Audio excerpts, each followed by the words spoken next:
સરદાર સ્વામિનારાયણ મંદિરના નિત્ય સ્વરૂપ સ્વામીના વિવાદિત નિવેદન સામે પ્રતિક્રિયા 100 પટેલિયા ભેગા થાય ત્યારે એક વાણિયા જેટલી બુદ્ધિ થાય તેવું નિવેદન કર્યું હતું।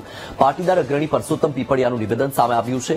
વાણિયા 100% બુદ્ધિશાળી કોમ હશે પણ પાટીદારને નીચા ન દેખાડવા જોઈએ। સ્વામીના આવા નિવેદનના કારણે બે સમાજ વચ્ચે વિવાદ થવાની સંભાવના। સ્વામી અગાઉ પણ આવા વિવાદાસ્પદ નિવેદન કરી ચૂક્યા છે। પાટીદારો પણ બુદ્ધિશાળી છે પણ સ્વામીનું નિવેદન યોગ્ય નથી। આવા સ્વામીઓ વિરુદ્ધ પોલીસે પણ કડક કાર્યવાહી કરવી જોઈએ।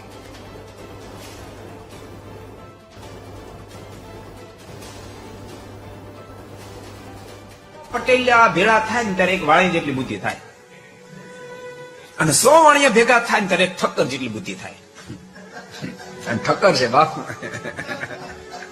100 પટેલિયા ભેળા થાય ને ત્યારે એક વાણી જેટલી બુદ્ધિ થાય અને 100 વાણિયા ભેગા થાય ને ત્યારે એક ઠક્કર જેટલી બુદ્ધિ થાય અને ઠક્કર છે બાપ।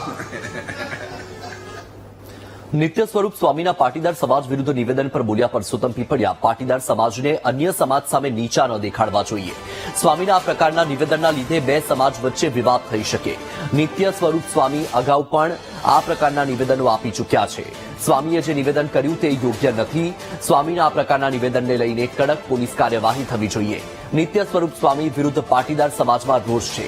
સરદારના સ્વામિનારાયણ મંદિરમાં સાથે જોડાયેલા છે નિત્ય સ્વરૂપ સ્વામી।